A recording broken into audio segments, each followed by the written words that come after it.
Assalamualaikum warahmatullahi wabarakatuh. Selamat datang di jalan surga.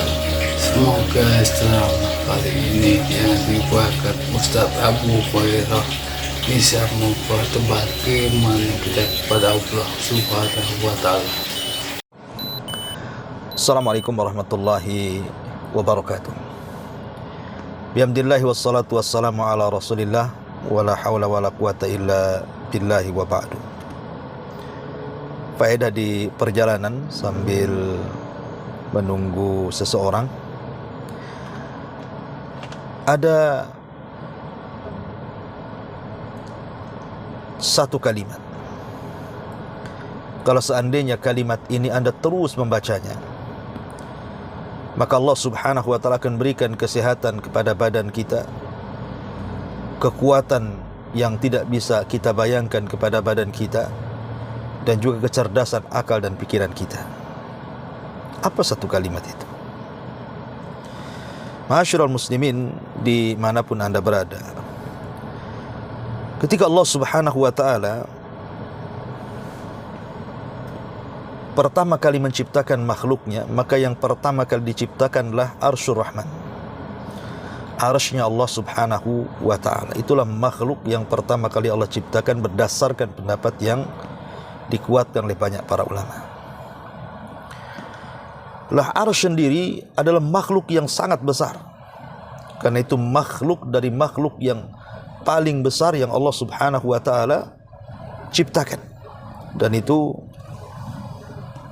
berdasarkan hadis Nabi SAW yang disahihkan oleh Syekh Nasiruddin Al-Albani rahimahullahu ta'ala, ketika Nabi SAW mengatakan mas samawatu sab'u wal araduna sab'u wa ma bainahunna wa ma fihinna fil kursi illa kahalaqatin mulqah bi ardi falatin wa innal kursi bima fihi bin nisbati ilal arshi ala katilkal halaqati ala tilkal falati. Tidaklah langit yang 7 itu, begitu juga bumi yang 7 itu, dan di antara keduanya, kita tahu bumi saja kita sudah melihat besarnya bumi ini, apalagi kemudian dengan lapisannya, kemudian langit juga dengan lapisannya. Tapi kalau dibandingkan dengan kursi, tempat berpijaknya kedua kaki Allah Subhanahu wa Ta'ala, maka kata Nabi SAW, 7 lapis langit, 7 lapis bumi apabila dibandingkan dengan kursi, kecuali seperti lingkaran gelang yang dilempar ke tanah lapang. Jadi Anda pakai cincin, kemudian pergi ke padang pasir, kemudian lemparlah cincin itu di padang pasir. Maka cincin itu ibarat langit buminya, padang pasir itulah kursinya. Kemudian Nabi mengatakan, dan kursi dengan apa yang ada di dalamnya dibandingkan dengan arsy Allah Subhanahu wa Ta'ala, seperti itu juga. Anda pergi ke padang pasir, kemudian lempar cincin, maka cincin itu kursinya, padang pasir itu arsy-Nya. Bagaimana Allah yang menciptakannya? Tentu akbar, lebih besar dibandingkan itu. Lah, makhluk Allah yang namanya arsy, yang sangat besar, dan itu makhluk pertama yang Allah ciptakan. Setelah Allah Subhanahu wa Ta'ala menciptakan arsy, maka Allah Subhanahu wa Ta'ala menciptakan malaikat yang akan memikulnya. Dan itu disebutkan dalam Al-Quran jumlahnya 8. 8 para malaikat pemikul arsy Allah Subhanahu wa Ta'ala. Dan Nabi SAW pernah diizinkan oleh Allah Azza wa Jalla untuk menggambarkan bagaimana bentuk rupa malaikat pemikul arsy itu.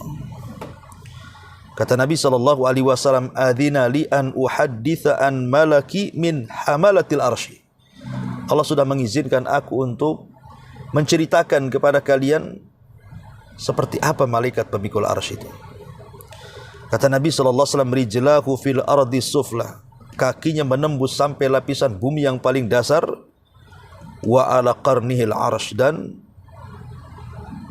di atas tanduknya disitulah arsy diletakkan. Coba Anda bisa bayangkan, kayaknya seperti hayalan. Ini makhluk sebesar ini, setinggi itu, di mana kakinya menembus sampai ke dasar lapisan bumi yang paling dasar, kemudian badannya menjulang ke langit, melintasi langit pertama, kedua sampai ketujuh, melintasi kursi sampai ke Sidratil Muntaha, melintasi sorga-sorga sampai kemudian tanduknya memikul arsy Allah Subhanahu wa taala. Ya, kita harus beriman.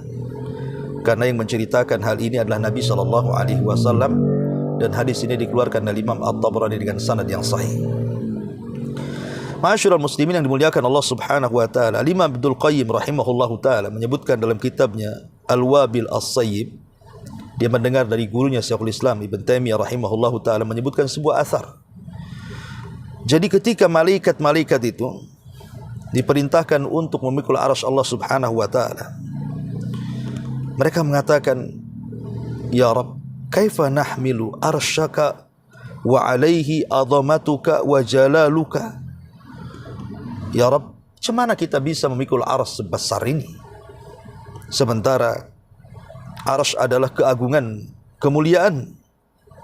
Dalam riwayat, ketika mereka diciptakan, mereka berkata kepada Allah Subhanahu wa taala dan mengatakan, "Rabbana lima khalaqtana?" Ya Rabb, kenapa kau ciptakan kami? Qala, maka Allah mengatakan, "Khalaqtukum lihamli arsy." Kalian diciptakan untuk memikul arsy-Ku, kata Allah. Qalu, mereka mengatakan, "Rabbana, ya Rabb kami, siapa yang kuat memikul arsy? Sementara arsy itu keagungan, kemuliaan." Kemudian Allah Subhanahu wa taala mengatakan, "Lidzalika khalaqtukum." Karena itulah kenapa Ku ciptakan kalian. Kemudian mereka mengulang lagi, siapa yang mampu memikul arsy Allah? Sementara arsy adalah kemuliaan. Maka akhirnya mereka pun seolah-olah tidak akan sanggup memikul arsy Allah Subhanahu wa taala. Maka Allah Subhanahu wa taala ajarkan satu kalimat. Di sini syahidnya. Inilah yang dimaksud satu kalimat yang bisa membawa kekuatan itu. Apa kata Allah Subhanahu wa taala kepada para malaikat pemikul arsy ini? Qulu la haula wala quwwata illa billah. Katakan oleh kalian, la haula wala quwwata illa billah. Tidak ada daya dan kekuatan kecuali hanya milik Allah Subhanahu wa taala. Ketika para malaikat memikul arsy ini membaca la haula wala quwwata illa billah, tiba-tiba Allah berikan kekuatan yang dahsyat sehingga mereka sanggup memikul arsy sampai hari ini, bahkan sampai kiamat dibangkitkan. Tetapi ingat bahwa kekuatan para pemikul arsy itu adalah kekuatan yang Allah berikan kepada mereka. Karena sekalipun para malaikat itu tidak memikul arsy, arsy Allah tidak mungkin jatuh. Karena Allah menciptakan mereka karena sebuah hikmah. Karena nanti pada hari kiamat semua malaikat diwafatkan. Bukan hanya manusia, jin, semua malaikat diwafatkan. Dan arsy ini salah satu makhluk yang Allah Subhanahu wa taala tidak hancurkan ketika kiamat. Apakah kemudian ketika malaikat pemikul arsy meninggal, ketika hari kiamat tiba-tiba arsy-nya kemudian jatuh? Tidak. Karena memang yang menjadikan arsy itu tetap di tempatnya adalah kekuasaan, kekuatan dan keperkasaan Allah Subhanahu wa taala. Oleh karena itulah ma'asyiral muslimin yang dimuliakan Allah Subhanahu wa taala, maka perbanyaklah bacaan la haula wala quwata illa billah. Biidznillah, kalau kita yakin dengan Allah Subhanahu wa taala, kekuatan, bahwa Allah akan berikan kekuatan badan, kekuatan pikiran, kesehatan badan dan kesehatan pikiran, maka bacalah kalimat la haula wala quwata illa billah. La haula wala quwata illa billah, bahwa tidak ada daya dan kekuatan kecuali hanya milik Allah Subhanahu wa taala. Kemudian saya tambah lagi dua kalimat untuk melengkap. Yang kedua, istighfar.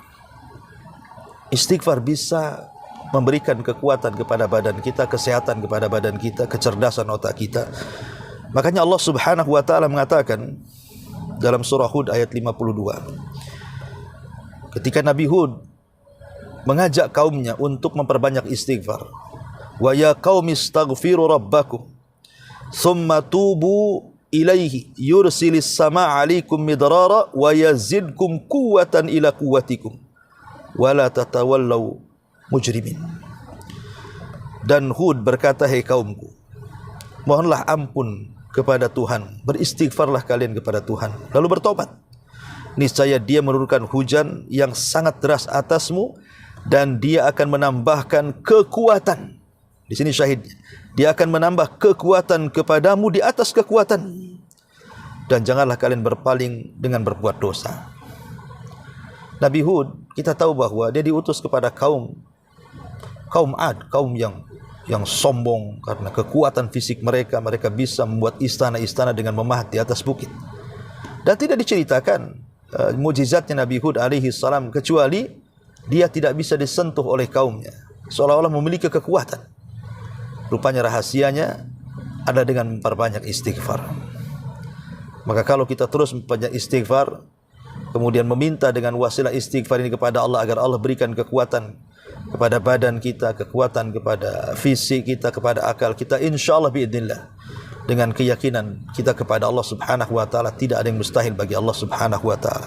Kemudian yang terakhir, yang ketiga, ketika Nabi SAW didatangi oleh putrinya Fatimah, dan ini terdapat dalam hadis Bukhari, nomor urut hadis ke 5843. Jadi Fatimah ini lelah, letih sebagai ibu rumah tangga. Lelah, letih sebagai ibu rumah tangga. Dia harus mencari kayu bakar, memasak, mengurus anak-anaknya, mengurus suaminya, dan banyak sekali yang diurus. Sehingga kelelahanlah Fatimah ini. Dan dia ingin meminta pembantu kepada Nabi SAW dari kalangan budak-budak.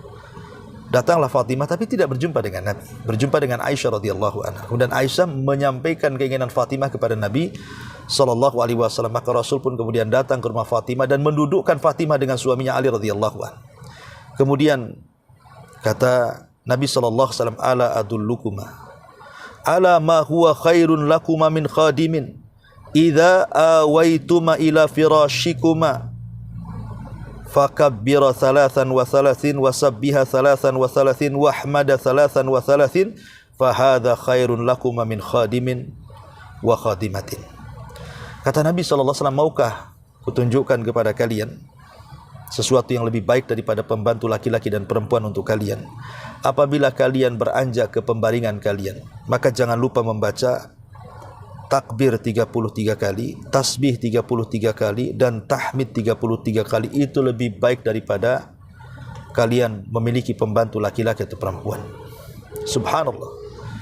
Setelah kemudian Fatimah merutinkan kalimat ini, sebelum tidurnya dia membaca tasbih, takbir dan tahlil, tasbih, kemudian takbir dan tahmid sebanyak 33 masing-masing. Maka Allah berikan kekuatan kepada Fatimah. Selepas itu dia tidak capek lagi. Dia mau kerja apa saja seolah-olah datang kekuatan tanpa harus ada pembantu. Begitu juga Ali radhiyallahu an. Dia tidak pernah meninggalkan bacaan-bacaan yang diajarkan Rasul sampai ketika perang Siffin sekalipun. Allah berikan kekuatan kepadanya dan dia tidak pernah meninggalkan bacaan ini sebelum tidurnya. Subhanallah. Jadi kesimpulannya adalah 3 kalimat. Kalau kita rutinkan, insyaallah Allah berikan kekuatan badan, kesehatan pikiran, dan juga kesehatan fisik. Pertama, la haula wala quwata illa billah. Kemudian yang kedua, astaghfirullah, astaghfirullah. Dan yang ketiga, amalan sebelum tidur, takbir 33, tasbih 33, dan tahmid 33. Mudah-mudahan faedah ini bisa bermanfaat bagi kita semuanya. Subhanakallah bihamdika asyhadu an la ilaha illa anta astaghfiruka wa atubu ilaik. Allahu taala alam. Assalamualaikum warahmatullahi wabarakatuh. Alhamdulillah Anda telah menyimak ceramah Ustadz Abu Humairah. Semoga bisa memperdalam keimanan kita kepada Allah. Amin. Wassalamualaikum warahmatullahi wabarakatuh.